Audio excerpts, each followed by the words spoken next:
হরে কৃষ্ণ। সুধী ভক্ত মন্ডলী, আমাদের মাঝে আজকে উপস্থিত হয়েছেন বৈদিক কালচারাল ওয়ার্ল্ডের অন্যতম উপদেষ্টা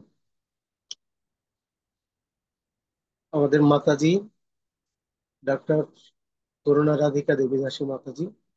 মাতাজি বৈদিক কালচারাল ওয়ার্ল্ডের সেই শুরু থেকেই আমাদের সাথে ওতপ্রোতভাবে সম্পৃক্ত রয়েছেন, যিনি সব সময় আমাদের মাথার উপর ছত্রছায়া দিয়ে রেখেছেন। মাতাজির আজকে শ্রীমুখ থেকে আমরা কৃষ্ণ কথা আস্বাদন করব। মাতাজিকে আমি বিনীত অনুরোধ জানাচ্ছি, কৃপা করে আপনি শুরু করুন। হরি বল। হরে কৃষ্ণ, প্রণাম প্রভু। স-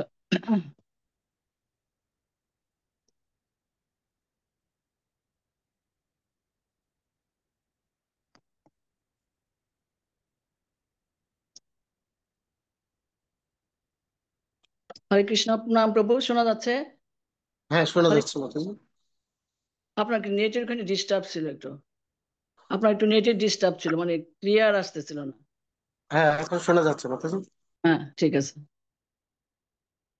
ওং অজ্ঞানতিমিরান্ধস্য জ্ঞানাঞ্জন শলাকয়া চক্ষুর্মিলিতং যেন তস্मै শ্রীগুরুবে নমঃ। নমঃ বিষ্ণুপাদায় কৃষ্ণপ্রেষ্ঠায় ভূতলে শ্রীমতে ভক্তিবেদান্ত স্বামিনীতি নামিনে। নমস্তে সরস্বতী দেবে গৌরবাণী প্রচারিণে নির্বিশেষ শূন্যবাদী পাশ্চাত্য দেশতারিণে। হে কৃষ্ণ করুণা সিন্ধু দীনবন্ধু জগৎপতে গোপেশ গোপিকা কান্ত রাধা কান্ত নমস্তুতে। তপ্ত কাঞ্চন গৌরাঙ্গে রাধে বৃন্দাবনেশ্বরী বৃষভানুসুতে দেবী প্রণমামি হরিপ্রিয়ে। নীলাচলে নিবাসায় নিত্যায় পরমাত্মনে বলভদ্র সুভদ্রা এবং জগন্নাথায় তে নমো নমঃ। বৃন্দায় ওই তুলসী দেব ওই প্রিয়ায় ওই কেশব চ কৃষ্ণ ভক্তি পদে দেবী সত্যবতয় নমো নমঃ। বাঞ্ছাকল্পতরুভস্য কৃপা সিন্ধু ভয়ে বচ পতিতানাং পাবনেভ্য বৈষ্ণবেভ্য নমো নমঃ। জয় শ্রীকৃষ্ণ চৈতন্য প্রভু নিত্যানন্দ শ্রী অদ্বৈত গদাধর শিবাসাদি গৌর ভক্তবৃন্দ। হরে কৃষ্ণ কৃষ্ণ কৃষ্ণ হরে হরে, হরে রাম রাম রাম হরে হরে। ওং নমো ভগবতে বাসুদেবায়। ওং নমো ভগবতে বাসুদেবায়। ওং নমো ভগবতে বাসুদেবায়। নারায়ণং নমস্কৃত্যং নরং চৈব নরোত্তমং দেবীং সরস্বতীং ব্যাসং তত জয়মুদিরে। হরি ওং তস্য হরি ওং তস্য। হরে কৃষ্ণ। সুধী ভক্তবৃন্দ, আপনাদের চরণে প্রণতি নিবেদন করছি। ভাঞ্ছা কল্পতরুভস্য কৃপা সিন্ধু বৈবচ পতিতানাং পাবনেভ্য বৈষ্ণবেভ্যো নমো নমঃ।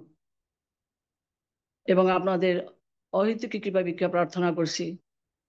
আমি এক অধম পাপী। আমার পরমেশ্বর ভগবান শ্রীকৃষ্ণের মহিমা, কৃষ্ণ কথা বলার কোনো যোগ্যতা আমার নেই। আমাকে আপনারা কৃপা করবেন যেন আমি ভগবানের কথা কিছু বলতে পারি। আমি প্রণাম নিবেদন করছি আমাদের পরমারাধ্য পরমা পূজনীয় শ্রদ্ধেয় আমাদের আহ গুরু মহারাজ ছিল জয়পতাকা স্বামী গুরু মহারাজ চরণে নমং বিষ্ণু পাদায় কৃষ্ণ পৃষ্ঠায় ভূতলে শ্রীমতী জয়পতাকা স্বামী নীতি নামিনী নম আচার্য পদায় নিতাই কৃপাপদায়িনী গুরু ধামোদয় নবনামতারিণী। প্রণাম নিবেদন করছি ছিল ভক্তিচার সাই মহারাজের গুরুমদের চরণে এবং ছিল প্রভুপাদের চরণে, এবং তাদের কাছে আমি কৃপা ভিক্ষা প্রার্থনা করছি এবং তাদের চরণে নিবেদন করছি যেন আমি কিছু কথা বলতে পারি। আমি অধম, এবং আমি পরমেশ্বর ভগবান শ্রীকৃষ্ণ তিনি এত বিভু, তার মহিমা কথা বলার আমার কোনো যোগ্যতা নেই। তো আমরা আসি এখন যে পরমেশ্বর ভগবান শ্রীকৃষ্ণ, সবাই বলে কৃষ্ণ কৃষ্ণ কৃষ্ণ। তো এখন সেই কৃষ্ণ কে? তিনি কি দেবতা, নাকি তিনি ভগবান, নাকি তিনি ঈশ্বর, নাকি তিনি মহেশ্বর, নাকি তিনি পরমেশ্বর, পরাৎপর পরমেশ্বর? তিনি হচ্ছেন পরাৎপর পরমেশ্বর। তার মহিমা আপনারা সবাই জানেন। এখানে যারা উপস্থিত হয়েছেন আজকে, গোবিন্দ গোপাল প্রভু, প্রবতী রানী, ডলি মাতাজি, কিশোর গোপাল দাস, সবাইকে আপনাদের প্রণত নিবেদন করছি যে আপনারা সবই জানেন। আমি কি বলবো আপনাদের, কিছুই বলার যোগ্যতা আমার নেই। শ্রীমদ্ ভাগবতের প্রথম অধ্যায়ের প্রথম শ্লোকে, প্রথম স্কন্ধের প্রথম অধ্যায়ের প্রথম শ্লোকে বলা হয়েছে পরমেশ্বর ভগবান শ্রীকৃষ্ণ সম্বন্ধে, ওং নমো ভগবতে বাসুদেবায় জন্মাদ্যস্য আদি যত অন্যাতিতরত চার্থেষু অভিজ্ঞ স্বরাট তেনে ব্রহ্মহৃদযাদি কয়বয়ে মুহ্যন্তি যশুরয় তেজবারিং মৃদাং যথা বিনিময় যত্র তিসর্গ অমৃষা ধামনা সেন সদা নিরস্ত কুহকং সত্যং পরমধিমহি। পরমেশ্বর ভগবান শ্রীকৃষ্ণের দুইটা লক্ষণ, তার হচ্ছে একটা স্বরূপ লক্ষণ আর একটা হচ্ছে তটস্থ লক্ষণ। স্বরূপ লক্ষণ হচ্ছেন তিনি কে, আর তটস্থ লক্ষণ হচ্ছেন তার অ্যাক্টিভিটিস, তার কার্যকলাপ। তো এই শ্লোকে অনুবাদে বলা হয়েছে, হে বসুদেব তনয় শ্রীকৃষ্ণ, হে পরমেশ্বর ভগবান, আমি আপনাকে আমার প্রণত নিবেদন করি, আপনাকে আমি ধ্যান করি, কেননা আপনি হচ্ছেন এই ব্রহ্মাণ্ডের সময়ের সৃষ্টি স্থিতি এবং প্রলয়ের পরম কারণ। আপনার ঊর্ধ্বে আর কেউ নেই। আপনি প্রত্যক্ষ পরোক্ষভাবে সবকিছু সম্বন্ধে অবগত। আপনি স্বাধীন। আপনি আদি কবি ব্রহ্মার হৃদয়ে প্রথম বৈদিক জ্ঞান প্রদান করেছিলেন, যার দ্বারা দেবতারা এবং ঋষিরা তারা মোহগ্রস্ত হয়ে পড়েন। যেমন মোহগ্রস্ত হয়ে পড়লে আগুনে জল দর্শন হয় এবং জলে মাটি দর্শন হয়, তারই প্রভাবে জড় প্রকৃতি সাময়িকভাবে প্রকাশিত হয়। তা হচ্ছে একটা অলিক কল্পনা মাত্র। আপনি, আপনাকে ধ্যান করি, কেননা আপনি জড় জগতের ঊর্ধ্বে আপনার ধামে নিত্যকাল আপনি বিরাজ করে। আপনি, আপনাকে ধ্যান করি, প্রণাম করি, কেননা আপনি হচ্ছেন সর্বশ্রেষ্ঠ। তাহলে এখানে এই শ্লোকে পরমেশ্বর ভগবান শ্রীকৃষ্ণের সমস্ত গুণাবলী, তার স্বরূপ লক্ষণ, স্বরূপ কি, তিনি হচ্ছেন দেবকীর পুত্র এবং তিনি কি কি করেন অনেক কিছু এখানে বলা হয়েছে। তো কৃষ্ণের সাথে হচ্ছে ধর্মের রিলেটেড, ধর্ম রিলেটেড। তো এই প্রথম স্কন্ধের প্রথম অধ্যায়ের দ্বিতীয় শ্লোকে বলা হয়েছে ধর্ম সম্বন্ধে, ধর্ম অবজ্জিত কৈতবত্র পরম নির্মশ্বরং শতাম বেদং বাস্তম অত্র বস্তু শিবদম তাপত্রয় উন্মূলন শ্রীমদ ভাগবতে মহামনু কৃতে কিংবা পরেশ্বরী সদা হৃদি অবরুদ্ধ দে অত্র পৃথিবী শুশ্রূষুবি তৎক্ষণাৎ।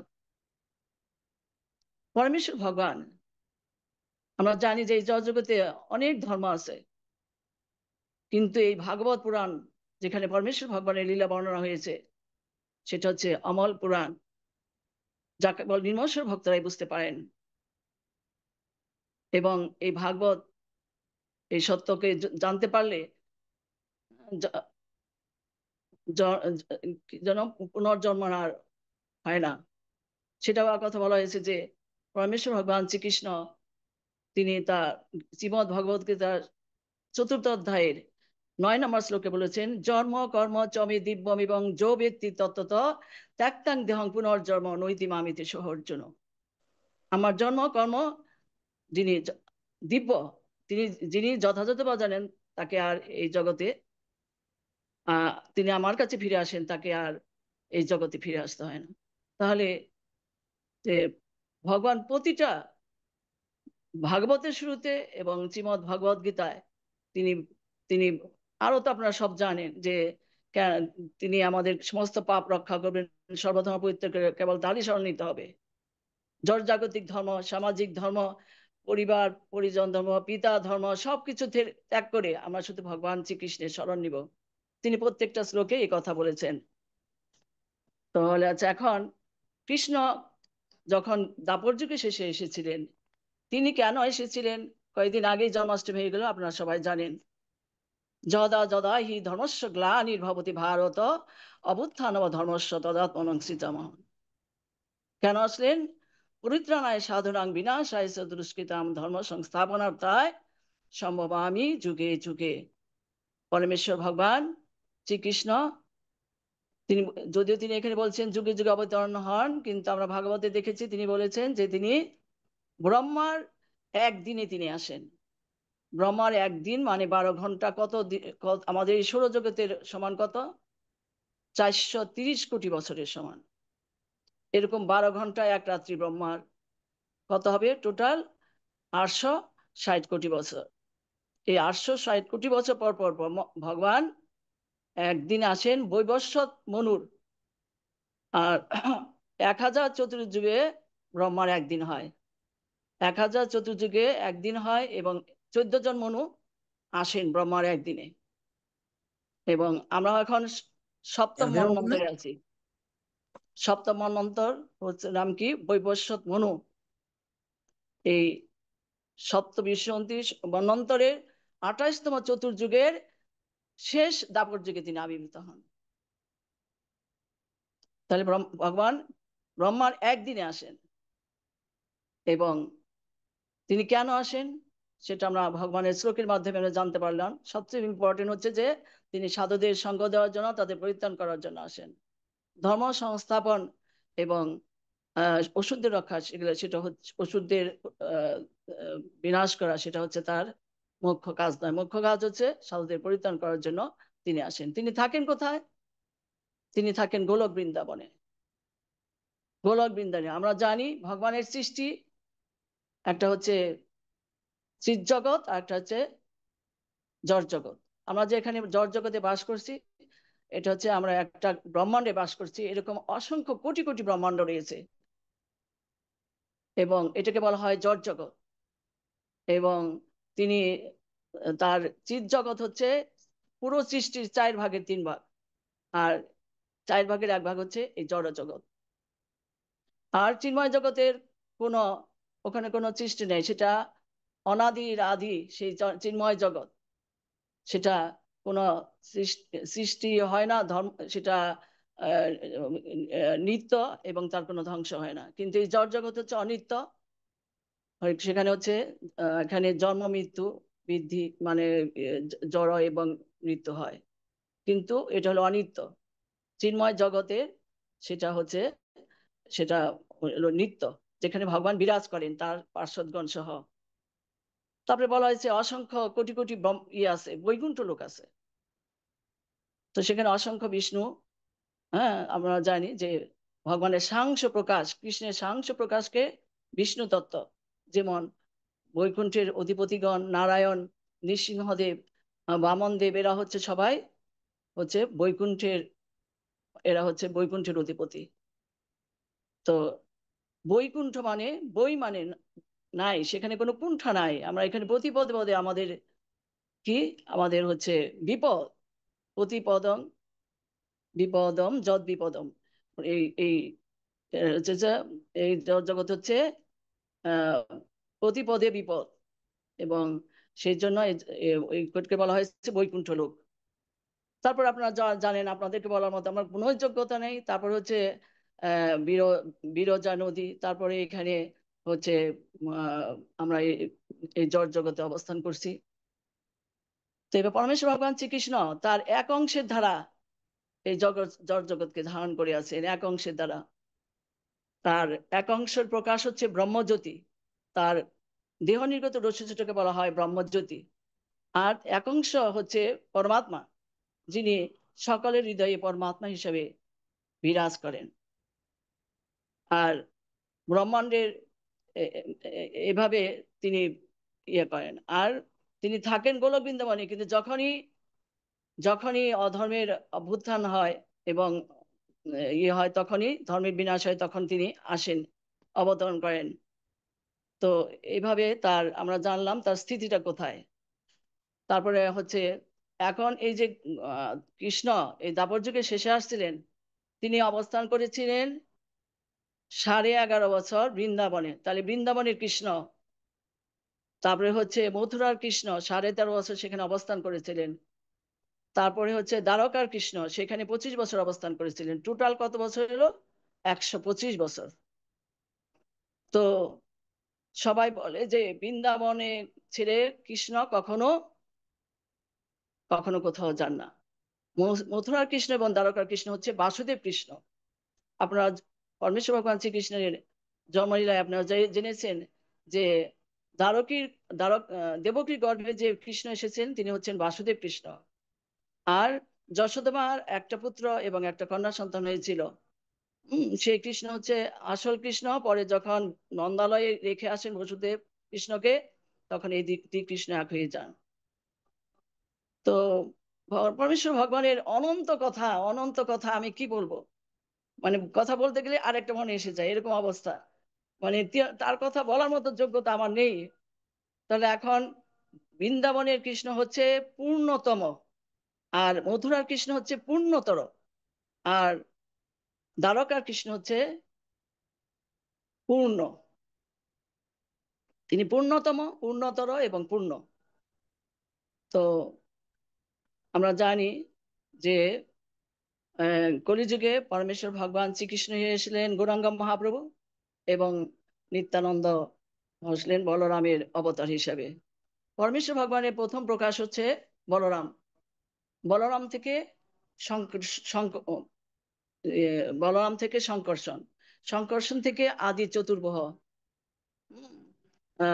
বাসুদেব, প্রদ্যুম্ন, অনিরুদ্ধ। তো এই এই সংকর্ষণ থেকে মহাসংকর্ষণ, তারপর হচ্ছে নারায়ণ, তারপর হচ্ছে কারণোদয় বিষ্ণু।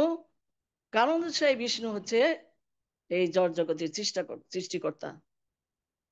তাহলে ভগবানের প্রথম প্রকাশ হচ্ছে বলরাম, তিনি হচ্ছেন বলা হয় ভগবানের অংশ অবতার। শ্রীমৎ ভাগবতে বলা হয়েছে, শ্রীমৎ ভাগবতে প্রথম স্কন্ধের দ্বিতীয় অধ্যায়ের 18 নম্বর 23 নম্বর শ্লোকে, না 28 নম্বর শ্লোকে, এতে চাংসকলা কৃষ্ণস্তু ভগবান স্বয়ং ইন্দ্রারি ব্যাকরং লোকং নিরয়ন্তি যুগে যুগে। কৃষ্ণ হচ্ছেন ভগবান স্বয়ং, তার অবতাররা হচ্ছেন তার অংশ অথবা অংশের কলা। তাহলে বলরাম হচ্ছে অংশ, আর এই বলরামের অংশের অংশ হচ্ছে কলা। তো এই প্রথম হচ্ছে কামস্বয় বিষ্ণু, আপনারা জানেন যে মহত্তত্ত্ব আগে সৃষ্টি হলো প্রধান প্রধান প্রধান কি বলা হয়, এটা হচ্ছে জড় সৃষ্টির হচ্ছে আহ, কি যেন সূক্ষ্ম প্রকাশকে বলা হয় প্রধান। তারপরে হচ্ছে মহাতত্ত্ব। মহাতত্ত্ব আপনারা জানেন প্রথমে ভাগবতে বলা হয়েছে 16টা, তারপরে তো আরো 25-26টা হয়। তো এই মহাতত্ত্বের মধ্যে আছে কি কি? মাটি, জল, আগুন, বায়ু, আকাশ, পঞ্চমহাভূত। আর ইন্দ্রিয়ের হচ্ছে আহ 5টি কর্মেন্দ্রিয়, 5টি জ্ঞানেন্দ্রিয়, এটা 16টি। আর এমনি আরো ইন্দ্রিয়ের বিষয় সহ জীবাত্মা পরমাত্মা সহ হয় হচ্ছে 26টি তত্ত্ব। তো তাহলে প্রথম প্রকাশ হচ্ছে সেই মহাতত্ত্বের দিকে। কারণ সেই বিষ্ণু তিনি তিনি তিনি কি বললেন, চোখ দিয়ে তাকালেন, দর্শন করলেন, তার যে কোনো ইন্দ্রিয় কাজ করতে পারে। তিনি চোখ দিয়ে খেতে পারেন, তিনি চোখ দিয়ে জনেন্দ্রিয়র কাজ করতে পারেন। তার ইন্দ্রিয় আমাদের মতো অপূর্ণ নয়, অভ্রান্ত। তার ইন্দ্রিয় হচ্ছে পূর্ণ এবং অভ্রান্ত। হ্যাঁ, যে কোনো ইন্দ্রিয় কাজ করতে পারে। তিনি যে চক্ষু দিয়ে দর্শন করলেন, তখন সেই কালের প্রভাবে সেই মহত্তত্ত্ব বিক্ষুব্ধ হলো। তারপর হচ্ছে অসংখ্য কোটি কোটি কোটি ব্রহ্মাণ্ডের সৃষ্টি হলো। তাহলে ব্রহ্মাণ্ডের হচ্ছে আহ মধ্যে কি থাকে? ব্রহ্মাণ্ড হচ্ছে চতুর্দশ, প্রত্যেকটা ব্রহ্মাণ্ডে চতুর্দশ ভুবন থাকে। এই চতুর্দশ ভুবন হচ্ছে নিম্নলোক, অধলোক, মধ্যলোক এবং মানে উচ্চলোক। তা আমরা হচ্ছে নিম্নলোকে, এই পৃথিবী থেকে এই তল বিতল মহাতল পর্যন্ত হচ্ছে হচ্ছে অধলোক। তারপরে হচ্ছে ইয়ে অধলোক, তারপর উপরে সবার উপরে হচ্ছে সত্যলোক। এই চতুর্দশ ভুবন দ্বারা হলো প্রত্যেকটি ব্রহ্মাণ্ড গঠিত। এবং আমাদের এই ব্রহ্মাণ্ডের আয়তন সবচেয়ে ছোট। এই ব্রহ্মাণ্ডের মাথা 4টি এবং সবচেয়ে আয়তন ছোট। কোটি কোটি আহ ব্রহ্মাণ্ডের কোটি কোটি মাথা আছে, এক এক ব্রহ্মাণ্ডের কোটি কোটি নাকি মাথা আছে। এই এই বিষয়ে গর্গ সংহিতায় একটা পুরাণের কাহিনী আছে যে আমরা জানি যে যখন এই ধরনী খুব ভারাক্রান্ত হইল এই আসুরিক অত্যাচারদের দ্বারা, তখন প্রথমে কার কাছে গেলেন? ধরণী গেলেন ব্রহ্মার কাছে। ব্রহ্মা তখন শিব সহ সমস্ত দেবতাদের নিয়ে ক্ষীরোদশায়ী বিষ্ণুর কাছে যান ক্ষীরসাগরের তীরে। তারা পুরুষ সূক্ত মন্ত্র দিয়ে ভগবানের প্রার্থনা করেন এবং ভগবান একটা তালপত্র পাঠান। তারপর তো সেটা আপনারা জানেনি, কিন্তু এখানে বলা হয়েছে যে তারা কারণ সমুদ্র দিয়ে ওই যে যেখানে বামন দেব আহ ফোঁটা করেছিল তার সেই পা দিয়ে, চরণ দিয়ে, ভগবানের চরণ দিয়ে, সেই দিয়ে তারা কোথায় চলে যান? সেখানে ভগবানের কাছে তারা চলে যান। তো দ্বার রক্ষক বলছেন যে আপনি কেন, কোত্থেকে এসেছেন আপনি? তখন কৃষ্ণের কাছে যে বলছে যে দুইজন কি যেন ব্রহ্মা এসেছেন। কৃষ্ণ বলে যে জিজ্ঞেস করো কোন ব্রহ্মা। তখন আমাদের এই ব্রহ্মাণ্ডের ব্রহ্মা তো অনেক মানে ইয়ে হয়ে গেছে যে আমি ছাড়া কি আরো কোনো ব্রহ্মা আছে? সেই ব্রহ্মাই যদি না জানে যে অসংখ্য কোটি কোটি ব্রহ্মাণ্ডের ছাড়া আমরা তো কোন ছাড়। ভগবানের মহিমা, শিব ব্রহ্মাকেও তার অন্ত খুঁজে পায় না।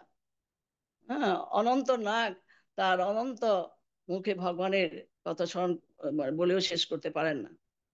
তো বলছে যে কোন ব্রহ্মা? বলছে যে আপনি যে পৃথিবী গর্ভ নামে আবির্ভূত হয়েছিলেন এবং বামনদেব আবির্ভূত ছিলেন, সেই ব্রহ্মাণ্ডের আমি ব্রহ্মা। তো বলছে ঠিক আছে ডাকো। তারপর তিনি গেলেন। তো ব্রহ্মা এর মধ্যে অসংখ্য ব্রহ্মাণ্ডের তিনি নিমন্ত্রণ জানিয়েছিলেন। তো সেই ব্রহ্মারা, সেই আমাদের ব্রহ্মাণ্ডের ব্রহ্মা দেখলেন যে কোনো ব্রহ্মা 10 মাথা, কোনো ব্রহ্মা 100 মাথা,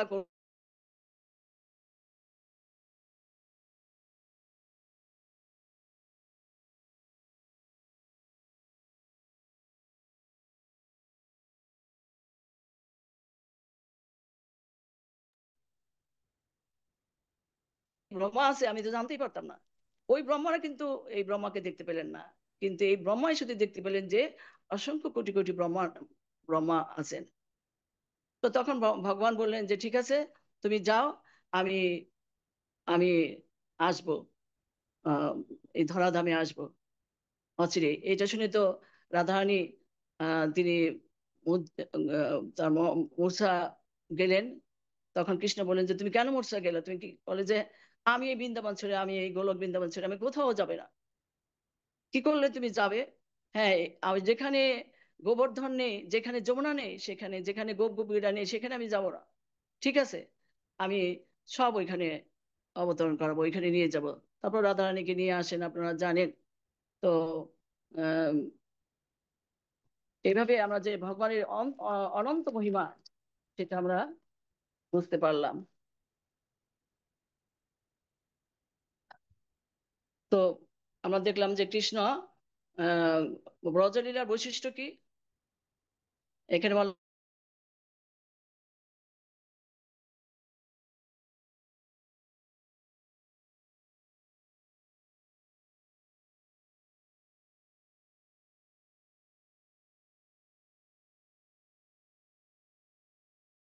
তিনটি শক্তি: অন্তরঙ্গা, বহিরঙ্গা এবং তটস্থ শক্তি। অন্তরঙ্গা শক্তির দ্বারা যে জগৎ প্রকাশিত হয় এবং পরমেশ্বর ভগবান শ্রীকৃষ্ণ অবতরণ করেন, এগুলো সব আপনারা জানেন। এবং বহিরঙ্গা শক্তির দ্বারা এই জগৎ সৃষ্টি হয়। তো বলছে যে ভগবান, আপনারা জানেন ভগবানের অসংখ্য অবতার রয়েছে। ভগবানের অসংখ্য তিনি শুধু নররূপেই আসেননি। হ্যাঁ, কৃষ্ণের যতেক লীলা নরলীলা নরবপু তাহার স্বরূপ। উম, তো কৃষ্ণ কত কৃপা করে তিনি তার রূপটা আমাদেরকে দিয়েছেন, যে এই যে আমরা হচ্ছে মানব জন্ম পেয়েছি, এই যে মানব শরীর আমাদের, ভগবানের এরকম দুটি হাত, আমাদের মতো দুটি পা, তিনি হচ্ছে তিনি তার রূপটা আমাদের কাছে, জন্য আমরা তার কাছে কৃতজ্ঞ। আর মনু হচ্ছে এই ব্রহ্মাণ্ডের হচ্ছে তিনি শাসন করেন। মনু সংহিতা তার শাস্ত্র, এবং মানব যেটি সৃষ্ট এই মনু থেকে। তাহলে দেখা যাচ্ছে যে আহ তিনি তার অসংখ্য অবতার রয়েছে। ভাগবতে 22 জন অবতারের কথা বলা হয়েছে। শুধু নররূপে তিনি আসেন নাই, তিনি মৎস্য, কূর্ম, বরাহ আদি রূপে তিনি এসেছেন। 22টি অবতারের মধ্যে প্রথম অবতার হচ্ছেন, আপনারা জানেন সেটা হচ্ছে যে চতুষ্কুমার, ব্রহ্মার প্রথম চারজন পুত্র, যারা সব সময় নেকেড থাকতেন এবং যারা একদম শিশু রূপ ধারণ করে থাকতেন। কারণ তারা, বাচ্চারা কি ইনোসেন্ট থাকে, তো তারা ওই রূপ ধারণ করেছিলেন যে আমরা তারা বড় হতে চাননি, যে কেননা তাহলে আমাদের অহংকার হবে। সেই জন্য আমরা আমরা জড় জগতে আমরা জড়িয়ে পড়বো। সেই জন্য তারা এই ছোট রূপ ধরে, আপনারা জানেন, ধারণ করে আছেন এই চতুষ্কুমার। তারা তপস্যা করে তারা অনেক লীলা করেছেন এবং এই ভাগবত তো তারা বলেছেন। চতুষ্কুমার, তারপর হচ্ছে নারদ মুনি। চতুষ্কুমার পর হচ্ছে বরাহ। বরাহ অবতার হচ্ছে শুকর লীলা। আপনারা জানেন যে মহারাজের সেদিন পাঠ শুনতেছিলাম, মহারাজ বলতেছিলেন যে বরাহকে সবাই ঘৃণা করে, কারণ এই বরাহ, এই শুকর কি খায়? সব বিষ্ঠা খায়। তাই না? সে কত তাহলে নিচু! অথচ ভগবান ওই রূপেই তিনি এসেছিলেন। পৃথিবী যখন আহ, সমুদ্রে তলিয়ে গিয়েছিল, তখন তিনি ব্রহ্মাণ্ডকে উদ্ধার করার জন্য সেই ব্রহ্মার নাক থেকে, নাসারন্ধ্র থেকে এই শুকর রূপ রূপ আবির্ভূত হয়েছিল, বিরাট রূপ। তিনি সমুদ্রে তুলে যেয়ে তার দাঁত দিয়ে তিনি পৃথিবীকে উত্তোলন করেছিলেন এবং ইয়ের সাথে, আহ হিরণ্যকার সাথে তার যুদ্ধ হয়। সেই বরাহ তেলে অবতার। তারপর হচ্ছে নারদ অবতার। নারদের কথা আমরা সবাই জানি, তিনি হচ্ছে দেবর্ষি। সমস্ত ঋষিদের মধ্যে শ্রেষ্ঠ এবং সমস্ত দেবতাদের মধ্যে তিনি শ্রেষ্ঠ। তিনি পঞ্চরাত্র বিধি প্রণয়ন করেছেন। তিনি অনেককেই তার শিষ্য করেছেন। তার মধ্যে প্রধান হচ্ছেন, আপনারা জানেন, আহ প্রহ্লাদ এবং ধ্রুব। এরকম অসংখ্যকে তিনি তার শিষ্য করেছেন। তো আমরা দেখি যে এখন প্রভুরা অনেকের বাসায় যায়, কোন ছেলেকে ব্রহ্মচারী করা যায়। এরকম নারদ মুনি দক্ষ রাজার প্রথমে কি হ্যাঁ, 10,000 পুত্রকে তিনি ব্রহ্মচারী করেছিলেন। চিন্তা করা যায়! তাদেরকে তাদেরকে তপস্যা করার জন্য পাঠাইছিলেন বাবা, আর নারদ মুনি তাদেরকে ব্রহ্মচারী করেছেন। তো এই কাহিনীটি আপনারা জানেন। তারপরে হচ্ছে নরনারায়ণ। নরনারায়ণ ঋষি আপনারা জানেন। তারপরে হচ্ছে উম, আহ, কপিল মুনি। কপিল মুনি, তিনি তার মা দেবরূতিকে তার সাংখ্য দর্শন দান করেছিলেন। তারপর হচ্ছে যজ্ঞ, যজ্ঞ দেবতা। তারপরে হচ্ছে উম, আহ, আরো হচ্ছে দত্তাত্রেয়। দত্তাত্রেয় কার পুত্র হিসেবে আসলেন? তারপরে হচ্ছে পৃথু মহারাজের কথা আপনারা জানেন, অর্চনে পৃথু মহারাজ শ্রেষ্ঠ। তারপরে হচ্ছে আপনারা জানেন হচ্ছে মৎস্য অবতার। তারপরে কুর্ম অবতার। কুর্ম মানে হচ্ছে কচ্ছপ। হম যখন মানে অমৃত কি যেন, সেই সমুদ্র মন্থন লীলা হয়েছিল। সেই সমুদ্র মন্থন লীলায় ধন্বন্তরী ঋষি, যিনি আমাদের ঔষধের অবতার, তিনি ধন্বন্তরী এসেছিলেন। মোহিনী অবতার এসেছিলেন। আপনারা সবাই জানেন কেন তার নাম হয়েছে মোহিনী। তারপরে হচ্ছে আহ আহ, কি যেন, নৃসিংহ অবতার, পরশুরাম। সবাই আপনি এই সমস্ত লীলা জানেন। আমি এগুলো আর করবো না, 22 জন অবতারের নাম আমি বলছি। তারপর হচ্ছে বলদেব, কৃষ্ণ এবং বুদ্ধ এবং হচ্ছে কলি। এই হচ্ছে ভগবানের, তিনি হচ্ছেন সমস্ত অবতারের উৎস, হচ্ছেন এই পরমেশ্বর ভগবান শ্রীকৃষ্ণ। তো তার অসংখ্য নিত্য লীলা রয়েছে। আপনারা জানেন যে নীতিটা পাঠ শ্রবণ করলে এই কলিযুগের আমাদের একমাত্র পরের উদ্ধারের উপায় হচ্ছে পরমেশ্বর ভগবানের লীলা কাহিনী শ্রবণ করা, কীর্তন করা। এই যে গোবিন্দ গোপাল প্রভু এতক্ষণ কীর্তন করলেন, সবাইকে মোহিত করে দিলেন তিনি। তার এত সুন্দর গলা! তিনি আমার বাসায় এসেছিলেন একবার, তার কীর্তন শুনেছি। এবং মাতাজির খুবই খুবই সুন্দর গলা, আমার ভালো লেগেছে। হ্যাঁ, তো আজকে যে কীর্তন করলেন, সবাই মোহিত হয়ে গেছেন তার কীর্তনে। এবং তিনি গুরু মহারাজের কথা স্মরণ করতে করতে তার চোখে জল এসে গেল। ভগবান এত কৃপাময়! তিনি তিনি কত কৃপা করেন আমাদের এই কীর্তনের দ্বারা। যে কলিযুগের শ্রেষ্ঠ হচ্ছে এই ভাগবত শ্রবণ করা। তো আমাদের উপদেশ দেওয়া হয়েছে যতক্ষণ পারেন আপনারা ভগবানের কথা শ্রবণ করবেন। শ্রবণে হৃদয় কলুষতা সমস্ত বিদৃত হয়ে যায়। শীর্ণতা সকতা কৃষ্ণ পূর্ণ শ্রবণ কীর্তন হৃদি অন্তস্থ হি অভদ্রাণী বিধিনতি সুরিশ্যাম। পরমেশ্বর ভগবান শ্রীকৃষ্ণের কথা শ্রবণ করলে হৃদয়ে কলুষতা সমস্ত বিদূরিত হয়ে যায়, এবং তখন ভগবান এবং ভগবত তত্ত্ব জ্ঞান প্রকাশিত হয়। তো এইভাবে দেখা যাচ্ছে যে আহ তো আমরা পরমেশ্বর ভগবান চৈতন্য মহাপ্রভু এই যুগে এসেছেন। কেন? কারণ পরমেশ্বর ভগবান শ্রীকৃষ্ণ যখন চলে যান, নারদ মুনি জিজ্ঞেস করেছিলেন কলিযুগের মানুষের অবস্থা তো খুবই খারাপ। কলিযুগের মানুষেরা প্রায় সকলে কলহপ্রিয়। কলহপ্রিয় আজকে আমরা দেখতে পাচ্ছি কলহ কাকে বলে। আমাদের বাংলাদেশে হোক সারা পৃথিবীতে কলহ কাকে বলে, একটুতেই সবাই রেগে যায়।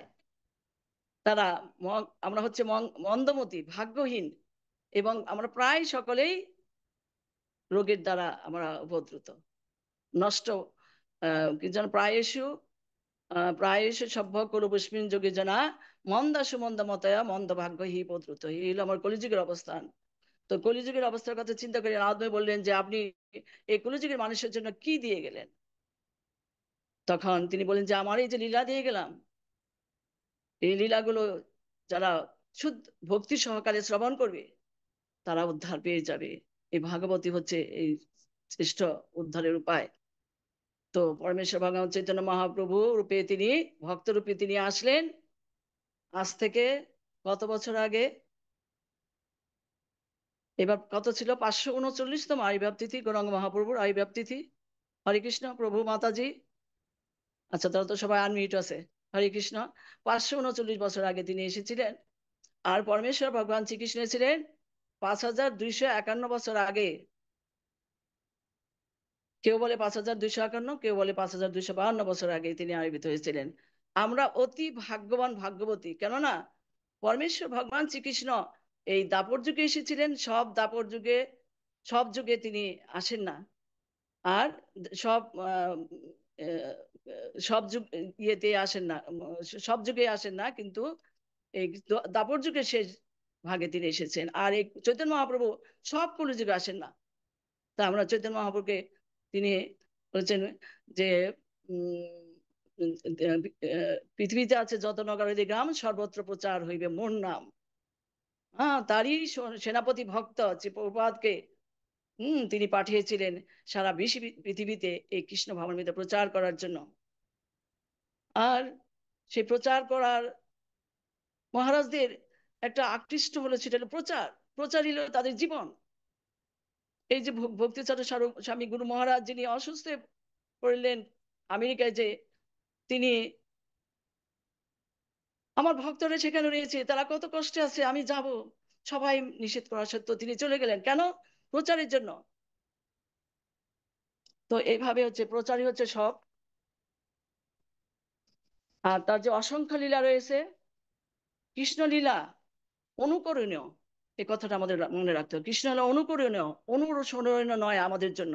আমরা কি গোবর্ধন পর্বত ধারণ করতে পারবো 7 দিন? পারবো? পারবো না। আমরা কি 16,108টা 8 জন তার মহিষী ছিল, প্রত্যেক জনের প্রাসাদে তিনি কৃষ্ণ ছিলেন। তিনি অসংখ্য জীবের হৃদয়ে তিনি পরমাত্মা হিসেবে আছেন। আমরা পারবো? অথচ আমরা এই কুলযুগে অসংখ্য অসংখ্য ভগবান হয়ে গেছে। তা আমরা সেজন্য কৃষ্ণলীলা কখনো অনুকরণ করা নয়, অনুসরণ করা উচিত নয়, কিন্তু সেগুলো আমাদের শ্রবণ করতে হবে। কারণ সেই শ্রবণ করলে আমাদের হৃদয়ের কলুষতা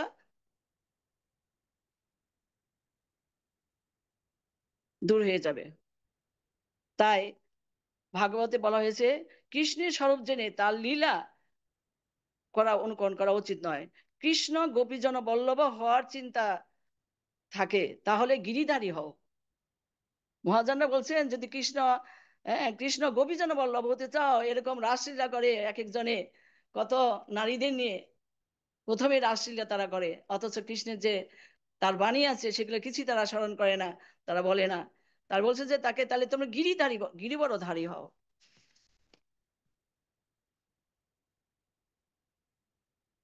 তো কিছু কিছু কৃষ্ণ সম্বন্ধে সমাজে একটা ভ্রান্ত ধারণা আছে। আমার কলিগরা অনেকে বলে যে আহ, উম, কৃষ্ণ কেমন করে তার মামির সাথে সম্পর্ক করে, কিভাবে তিনি 16,108 জন মহিষীকে বিবাহ করে। এগুলো শুধু মুসলমানরা হিন্দুরাও বলে, আমরা সনাতন ধর্মীরাও এগুলো বলে থাকি, কারণ আমাদের প্রকৃত ধারণা নেই। কৃষ্ণ হচ্ছেন সর্বকারণের পরম কারণ। ব্রহ্মা যখন আবির্ভূত মানে তপস্যা করার পরে প্রথম ভগবানকে দর্শন করলেন, তিনি গোলক বৃন্দাবনে গিয়েছিলেন ব্রহ্মা, সেখানে যে তিনি সবকিছু দর্শন করেছিলেন। তাই তিনি বলেছেন, ঈশ্বর পরম কৃষ্ণ সচ্চিদানন্দ বিগ্রহ, অনাদির আদি গোবিন্দ সর্বকারণের পরম কারণ। তিনি হচ্ছেন সর্বকারণে, তারই সবকিছু, তিনি হচ্ছেন সবকিছুর মালিক। তিনি 16,000 কেন, তিনি 16 কোটি মহিষীকে নিয়ে তিনি লীলা করতে পারেন, করেন। তিনি ওই রাধারানীর বিবাহ হয়েছিল অভিমন্যুর সাথে, অভিমন্যুকে কৃষ্ণের ছায়া, কৃষ্ণের ছায়া মানে কৃষ্ণের সাথে তার বিয়ে হয়েছিল। আপনারা জানেন যে ব্রহ্মার কি যেন বিমোহন লীলাতে, যখন ব্রহ্মার ওই বিমোহন লীলার এক বছর পরে ওই বছরই যোগমায়া সবাইকে, সব মেয়েদের ডেকে নিয়ে কৃষ্ণের সাথে বিয়ে দেয়। তাহলে কৃষ্ণ কি আহ অন্য মহিলাদের বিয়ে করছে? তার স্ত্রী তো সব। তাহলে গোপীরা কারা? তারা কি স্ত্রী সব। তো এই সমস্ত আমরা জানি না, আমাদের এই সমাজ সনাতন ধর্মের অনেকেই জানি না, আমি কিছু জানি না। তো আপনারা কৃপা করবেন যেন এইটুক এলো যে আমি কালকে এটা আমি তারকৃষ্ণ প্রচারের কাছ থেকে এই কথাটা শুনেছি যে এই নৈতিকতার কোনো প্রশ্নই আসে না। হুম। আর কৃষ্ণ হচ্ছেন তাকে আমরা একটা একটা হচ্ছে যে সবাই তার স্ত্রী, আর সবই হচ্ছে, তিনি হচ্ছেন মালিক, তিনি হচ্ছেন পরম ভোক্তা। ভোক্তা মানে কি? যে গ্রহণ করে, তো ভোগ করে। তিনি হচ্ছেন পরম ভোক্তা, আমরা ভোগ করতে পারি না, তিনি হচ্ছেন পরম ভোক্তা। পঞ্চম অধ্যায় 29 নম্বর শ্লোকে ভগবান বলেছেন, ভোক্তারাং যজ্ঞ তপস্যাং সর্বলোক মহেশ্বরম সুহৃদং সর্বভূতানাম জ্ঞাত্তামাম শান্তি মৃচ্ছতি। পরমেশ্বর ভগবান শ্রীকৃষ্ণ হচ্ছেন সবকিছুর ভোক্তা।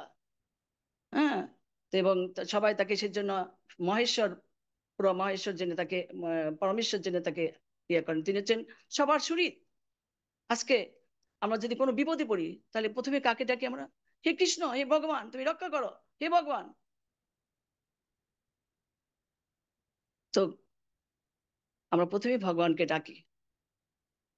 তো কাজেই তিনি এই সমস্ত অনৈতিকতা কথা বলা ঠিক নয়। যারা সমালোচনা করেন তাদের জানা উচিত। তো এখানে একটা প্রভুপাদের একটা লীলা আছে, আমি ভক্তিচন্দ্র স্বামী মহারাজের কাছ থেকে পরশুদিন এই লীলাটা, আমি এই পাঠটা শ্রবণ করেছি।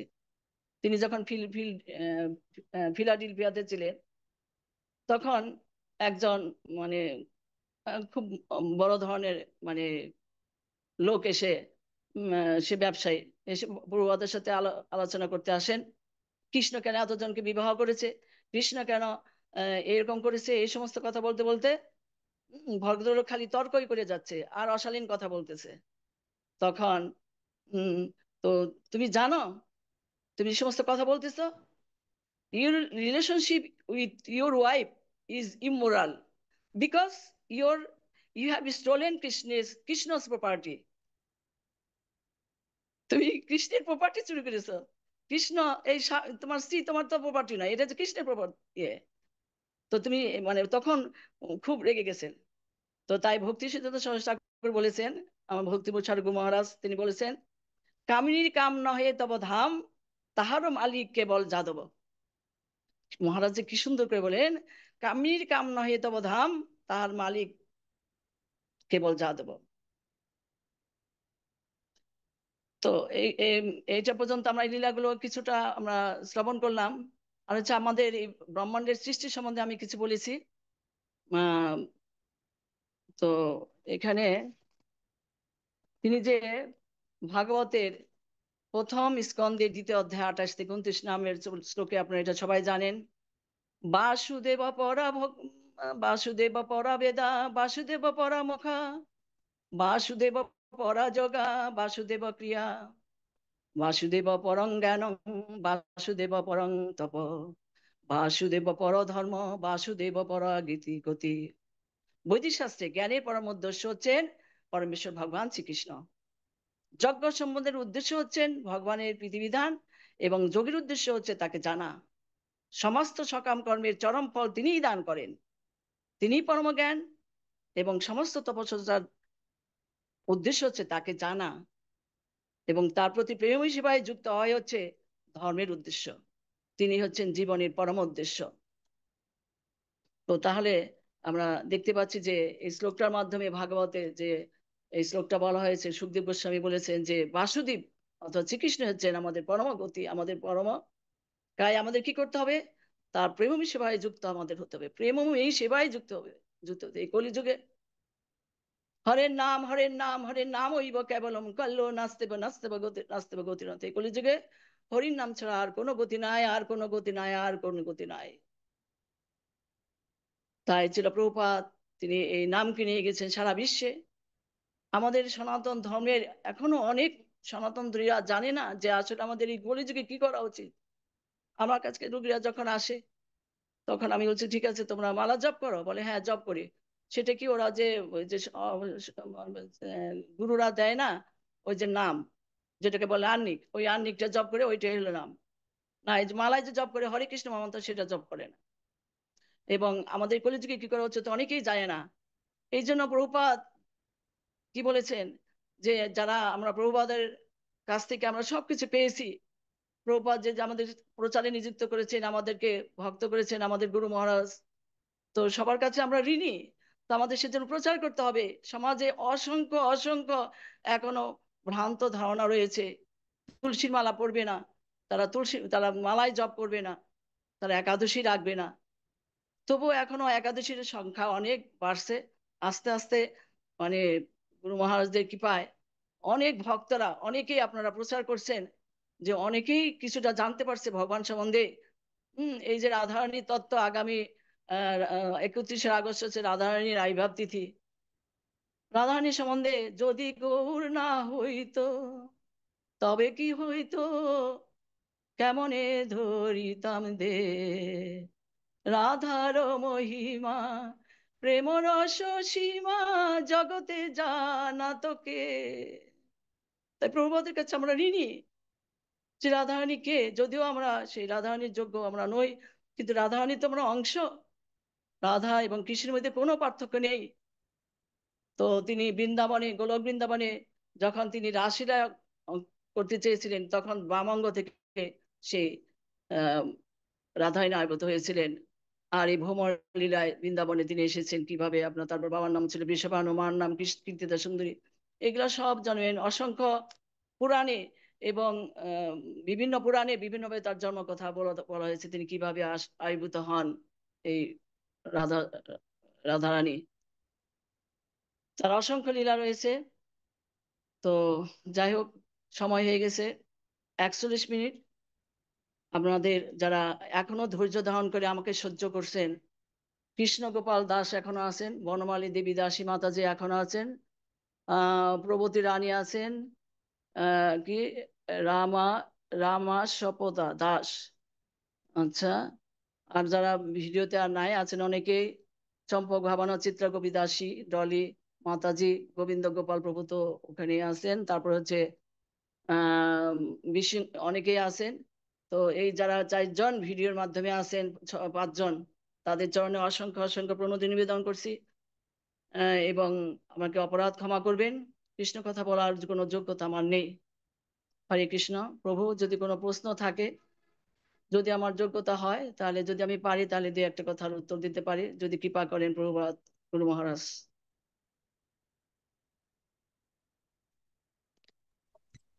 হরে কৃষ্ণ। মাতাজি, আপনার শ্রীচরণে বিনম্র প্রণাম গ্রহণ করুন। মাতাজি, আমার দুটো বিষয়ে আগ্রহ। আপনি খুব সুন্দরভাবে শ্রীমদ্ ভাগবত থেকে অবতার এবং ভগবানের মহিমা বললেন। তো এখানে অবতারদের মধ্যে পরশুরাম অবতারের অবতরণের উদ্দেশ্য বা তিনি কখন অবতীর্ণ হয়েছিলেন এবং কি কার্য সাধন করেছেন, এটা একটু আলোকপাত করা। আর যেহেতু আমাদের সামনে রাধা অষ্টমী আছে, আমরা কিভাবে এই রাধা অষ্টমী উদযাপন করতে পারি, অর্থাৎ কি করণীয় আমাদের রাধা অষ্টমীতে, এই দুটো বিষয়ে একটু মাতাজি আপনার কাছ থেকে জানান। ধন্যবাদ প্রভু প্রশ্ন করার জন্য। যিনি জানেন তিনি প্রশ্ন করতে পারেন, সবাই প্রশ্ন করতে পারে না।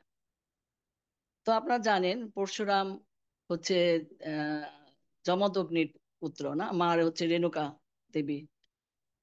তো তিনি তিনি হচ্ছেন ভগবান। তিনি কেন আবির্ভূত ছিলেন? কারণ পৃথিবীতে সমস্ত অসুরদের অত্যাচার বেড়ে গিয়েছিল। তো অত্যাচার বেড়ে গিয়েছিল, সেই জন্য তিনি সমস্ত সামরিক এই কি যেন রাজাদের তিনি তিনি এই পৃথিবী নিক্ষত্রীকরণ করেছিলেন তখন 21 বার পৃথিবী প্রদক্ষিণ করে। হ্যাঁ, যদি তিনি যেখানে রাজা পেত সেখানেই তাকে হত্যা করত, যেখানে ক্ষত্রিয় পেত সেখানেই তাকে হত্যা করত। আপনারা জানেন যে কি নাম, দশরথ, তিনি, আমরা জানি প্রধান 3 রানীর নাম জানি, কৌশল্যা, কৌকেয়ী, সুমিত্রা, কিন্তু তিনি কিন্তু 350 বিবাহ করেছিলেন। কেননা যখনই তিনি পরশুরাম আসেন তখনই দেখেন যে তিনি বিবাহের পিড়িতে, তখন আর তাকে হত্যা করেন। এইভাবে 350 কে তিনি বিবাহিত করেছেন। আহ তা তিনি কখন আসেন ঠিক এই দাপর যুগে না ত্রেতা যুগে? হ্যাঁ, আমি ত্রেতা যুগে হবে প্রভু। যতটুকু জানি, ত্রেতা যুগে হবে, ত্রেতা যুগে হবে প্রভু। আহ, আমি যতদূর জানি দাপর যুগেই এসেছেন। আচ্ছা, তাহলে দশরথ কি তখন ছিলেন না? তো দশরথ তো তখন ছিলেন না, দশরথ মাতাজি, ত্রেতা যুগে ছিলেন। শুনেছি যে একচুয়ালি দাপর যুগের তো যুগ অবতার তো কৃষ্ণ নন। এখানে আমি শুনেছি যে দাপর যুগের যুগ অবতার পরশুরাম, বা কোন কোন ক্ষেত্রে বলরাম শুনেছি। আচ্ছা। এই ক্ষেত্রে একটু হচ্ছে দাপর যুগেরই উনি আবির্ভাব হয়েছে। আর এইটা বলছেন, আর তিনি এসেছিলেন তো জানেনি, সেটা বললাম। আর কি যেন আপনি বলেছেন রাধা অষ্টমী কিভাবে আমরা পালন করবো, সেটা আপনারা জানেন, ভক্ত সবাই প্রত্যেক বছর পালন করেন। রাধা অষ্টমী পালন করলে, রাধা অষ্টমী পালন করলে 1,00,000 একাদশীর ফল পাওয়া যায়।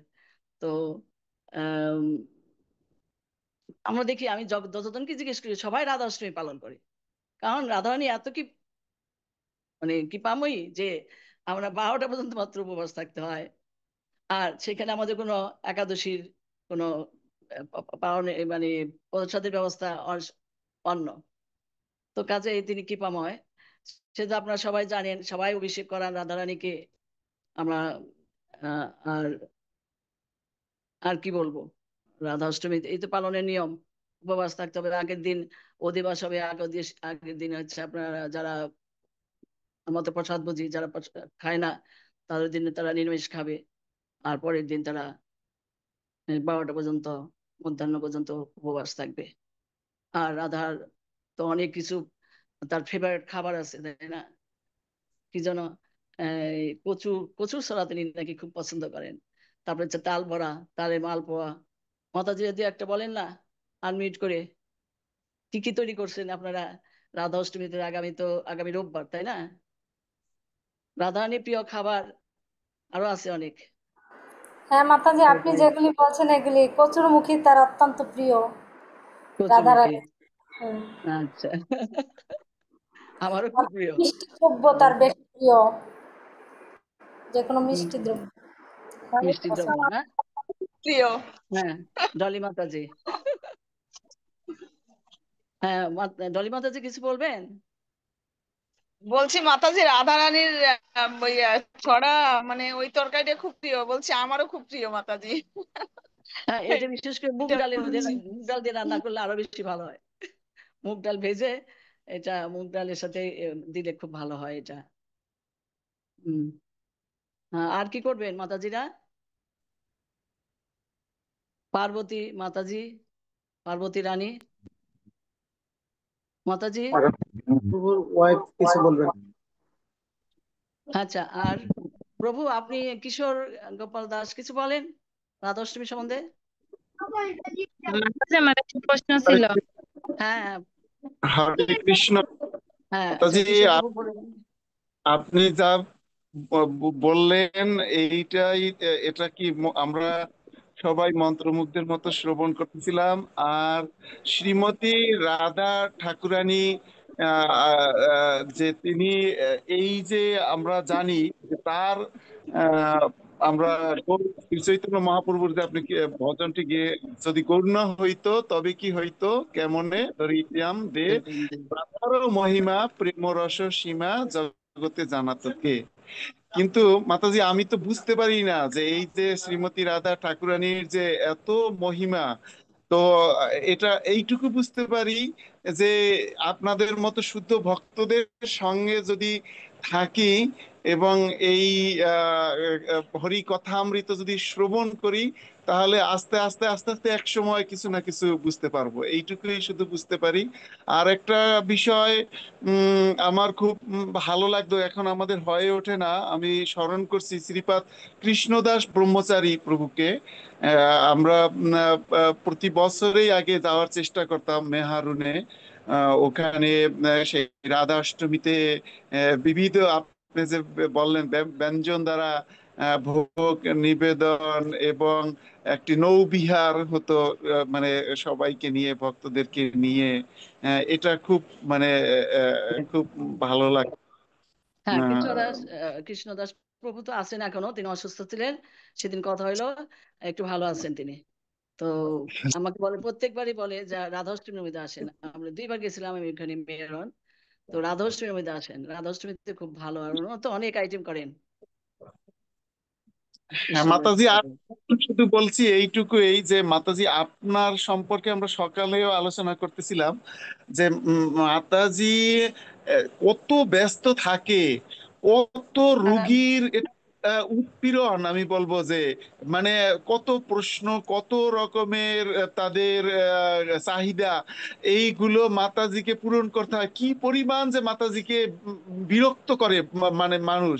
আর না, মাতাজি না, কত ধৈর্যের হুম। সাথে প্রভু এই আমি যে এখন অনেক কমিয়ে দিয়েছি, যেহেতু রিটায়ার্ড হয়ে গেছে 5 বছর, আহ 6 হ্যাঁ বছর রিটায়ার্ড লাইফে, আমি এগুলো এখন অনেক কমিয়ে দিয়েছি। তারপরেও যা যেগুলো ছিল, একটা ডেলিভারির জন্য ব্যথা নিয়ে ভর্তি হয়েছে, তো সেটাকে মুখে মুখে মুখে বললাম যে তোমরা এই চিকিৎসা দাও, ডেলিভারি গেল, এখনই কিছুক্ষণ আগে একটা রিপোর্ট নিয়ে আসছে, তখন একটু রাগ করলাম যে দেখো আমার একটা ক্লাস আছে, তোমরা এখন আসছো আবার নিয়ে রিপোর্ট নিয়ে।